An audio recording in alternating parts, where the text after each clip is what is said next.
Hello and welcome to the Brutal Iron Gym podcast, where our goal is to cut through the BS and deliver the brutal truth about topics related to health and happiness. Today's podcast is number 1410. The topic is mindset and the title is Think Small. So in motivational speeches and content, we're often told to do the complete opposite. We're told to think big, set the bar high, reach for the stars. We're told to set goals that, unfortunately, I feel are too disconnected from the process it takes to actually reach those goals. When we think big, that usually ties in with big efforts. In order to achieve big, I have to do big. When we think big, it leads to kind of like movie montage kind of mindset where, we understand the work is going to be super intense and challenging, but there'll be a kick-ass soundtrack and it's over in 5 minutes. So we think big goals are achieved through a singular kind of big effort. But you may realize this now, it isn't. Very rarely does one massive effort achieve a very big goal, a big outcome. So big goals often lead to failure because we think we need big efforts to achieve them, and then all of a sudden we realize we don't have what it's able to do for the big effort, like time, resources, energy. It just, we try it, and then all of a sudden it takes longer than we thought. Then we get fizzled out. There's just so many faults that happen when we think big. So when I was thinking of this concept, I related to myself, and I was thinking, in my health and fitness journey, I've come a long way. I started all this when I was 15 years old, and I started kind of doing exercise nutrition because I was in a teasing fight with a friend, and they said, well, at least I'm not fat. And I hadn't really thought of myself as fat before then, but when they said that, I was like, well, crap. I was kind of mad at myself because I allowed that to be true. So he was able to insult me with something that I allowed to be true of myself. So if somebody said, well, you're lazy, I would be mad at myself for being lazy because it was accurate. So I was kind of mad at myself and saying, well, dang it, I don't really like that. So that led to me, I set a goal of doing 250 push-ups and 250 sit-ups every single day, thinking that the push-ups were going to build my chest, but the sit-ups would lose the fat off my belly. So it's just ridiculous to think the exact same behavior is going to lead to two different outcomes. Just that's what you think when you don't know any better. So at that time, I was 5'8", 165 pounds, and I had fat rolls around my waist. So there was absolutely no muscle shape, no muscle tone.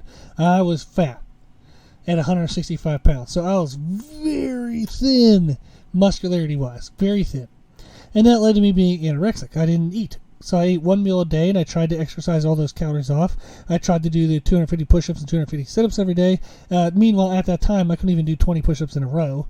So it took me forever. It took me hours every day to try to get that in. And that was like where I started at 15 years old. Now, at 38, I'm 6 foot tall, so I've grown 4 inches, and I'm 285 pounds. So I've gained 120 pounds with those 4 inches. So, and I actually have kind of visible ab lines. You can see the lines of my abs at 120 pounds heavier. I still find eating annoying, but I understand it's very helpful. So I do it. So when I was 18, I couldn't even I couldn't squat 315, couldn't bench 225, and I couldn't deadlift 315. So I wouldn't have been able to do what would have been like about an 855 pound total. But now at 38, so 20 years later, I've doubled that. So I actually have my best total raw with just sleeves is 1735. I've done a 600-pound squat, 435-pound bench press, and a 700-pound deadlift. And that's after having broken my collarbone 3 times. I have metal plates in there and a bunch of other crazy odds and ends of, a wildlife. But I've been able to make some big changes. So in 23 years, I've come a long way. I've gained 120 pounds, and I'm leaner, 120 pounds heavier, and I've doubled my strength, more than doubled my strength. So I've come a long way, but I didn't get here from big efforts. I got here from small efforts. So when I think through the dedicated diets and training programs I did, when when there were moments in my life, seasons in my life, where everything else in my life was put as secondary. And that's what we think when we think big picture thinking. We think, if I'm going to start a company, screw everything else in my life, I'm going to just go and I'm going to crush this and I'm going to start a company. Typically when we think of a big goal, we put everything else secondary, right? That's what we see when we see movie montages. Everything else in the character's life is secondary. They're singularly focused on this goal. Now, when I think of my 23-year journey, the total time in which I've spent being singularly focused.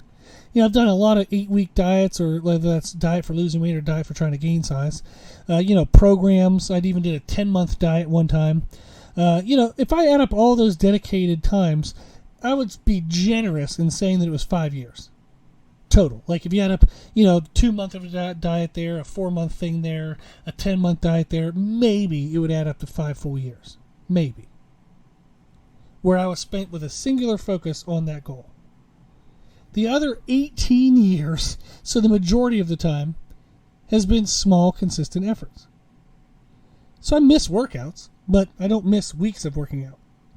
I miss meals, but I don't miss days of meals. I mess up a lot, but I keep picking right back up where I left off.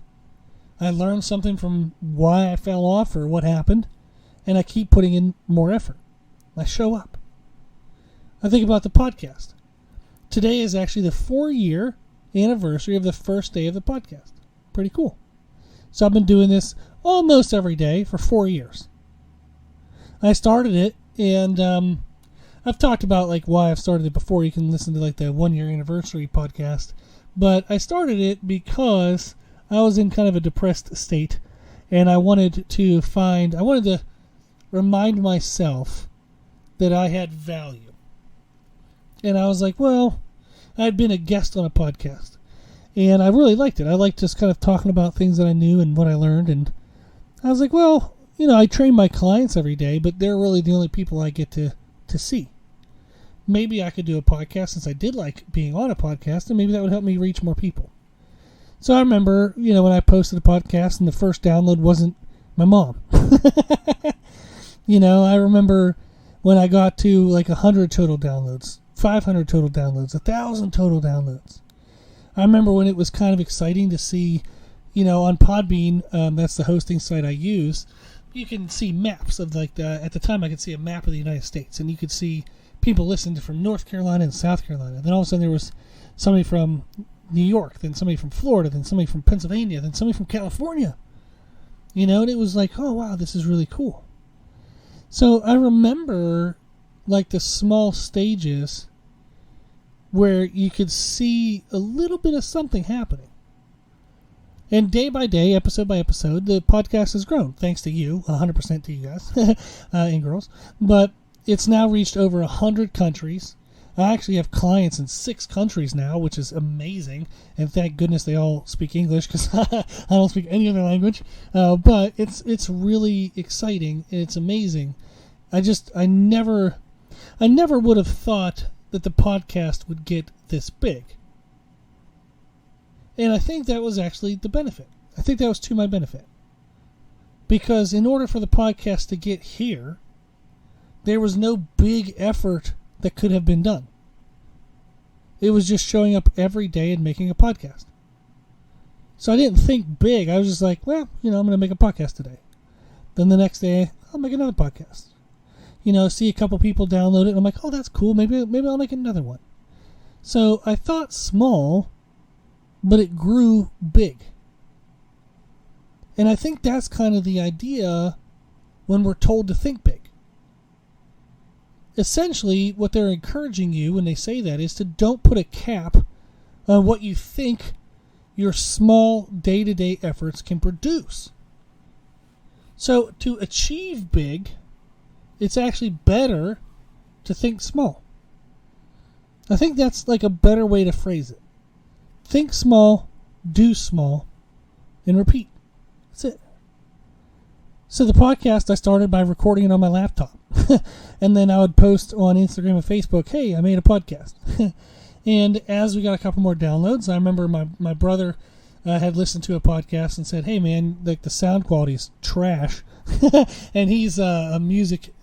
He had a music undergrad and masters. He plays string bass in an orchestra and plays pretty much every instrument. He's great at music, and so sound is a big thing to him. And he's like, "Here's this microphone. Try this microphone." And I thought that was cool because then the sound quality all of a sudden got a lot better. And then Podbean kind of grew in its ability to connect the podcast to other platforms and other places. So all of a sudden the podcast got to expand and reach more people. And it just grew. From small day-to-day efforts, it grew. And this is what I see with clients all the time. Maybe they start by just counting their calories. And maybe before they were just kind of eating what they thought was right. But when we look at their numbers and what we look at they were eating, it was actually kind of really varied. There was this ideal day that they would report. Or if somebody asked, like, well, how do you normally eat? They would give that answer. But then when you actually looked at how they ate, almost never did it work out that way. They wake up late one day, they miss breakfast. They were busy at a work meeting, so they missed their mid-morning thing. They go out with friends, at lunch, and they eat, their body weight in queso. So they go home at night, they don't want to cook, so they order a pizza. Like, so often, what we would report that we do, we don't actually do. That happens a lot, by the way. But people would just start. We'd start by saying, hey, let's not worry about anything else, but let's try to get our calories somewhat controlled. Let's get them within a 500 calorie window every day. So I want you to eat between, say, 2,000 to 2,500 calories every day. And once they can kind of do that, they start saying, well, I see, like, what would be the next thing? And I was like, well, why don't we try protein? Your protein is pretty good on most days, but some days it's a little low. Some days it's actually a little too high, so you're not getting enough carbs and fats in, so your energy's kind of crap, and then you have cravings the next day. So let's try to get our protein consistent. Then we work on distribution. Making sure it kind of, like, when we eat matches when we use the calories. They see results, they feel excited, and all of a sudden they want to do a competition or a photo shoot, or maybe they become a trainer. So half the clients I work with are personal trainers, and many clients over the years became personal trainers from what we worked on. So they achieved big things by thinking small. So think small. Think of what you can do consistently, and then nurture that and build on it when the time feels right. So learn as you go. I've seen this be the key to long-term success in over 3,000 clients I've worked with for over 20 years of personal training. The most successful people I work with, they just think one step ahead. They focus on what was next. They followed through with it, and then they looked ahead to what was next.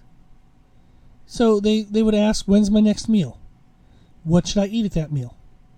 Then they would eat that meal. They'd then ask, when's my next meal? What should I eat at that meal? They would eat that meal. And then they think, when's my next meal? And it was just repeated.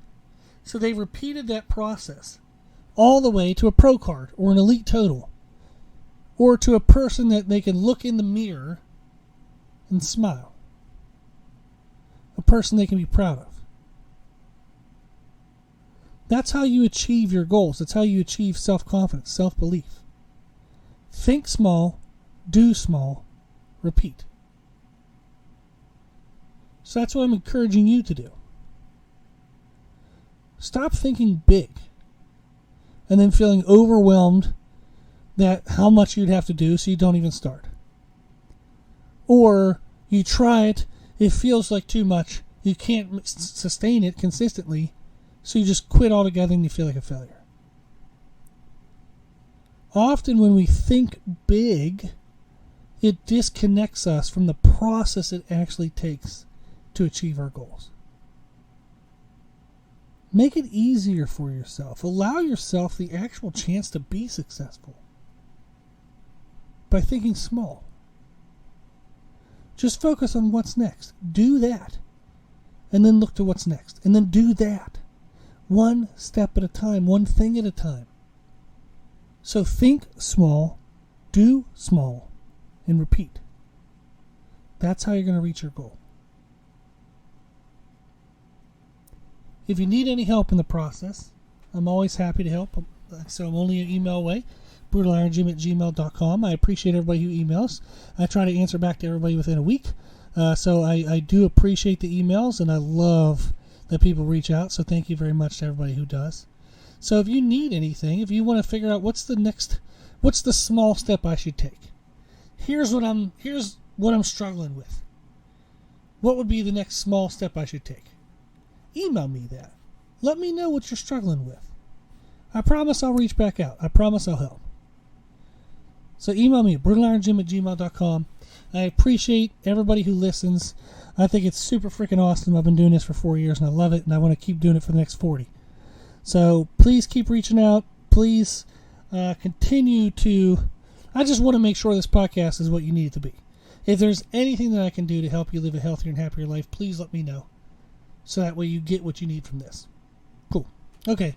Well, thank you very much. If you like our podcast, if you like today's podcast, or podcast in general, please consider sharing it. So the more people we share with, the more people can help. And that's been growing and growing and growing, and it's amazing. So I really appreciate everybody who's helping spread the word of the podcast. It makes a big difference, and I really appreciate it. Thank you. Also, thank you to the patrons of the podcast, people who financially support the podcast. The podcast is well over $1,000 a year for hosting costs. I give an hour to it every day. I love doing it, and I would love to keep it for free without a ton of commercials and all those things. So it's really thank you to the donations that we get that I'm able to do all of that. So thank you very much. If you do want to donate, you can do it on our website, www.brutalirongym.com. There's options there for a one-time donation, monthly donation, yearly donation. Anything that you can give is greatly appreciated. It does help. Thank you. Also, if you like the information we share in our podcast, you can find more from us on our social media channels on Instagram, Facebook, Twitter, and YouTube under the name Brutal Iron Gym. If you have any questions, feedback, suggestions, anything that you want to know, let us know at our email at brutalirongym@gmail.com. As always, I hope this was helpful, and thank you for listening.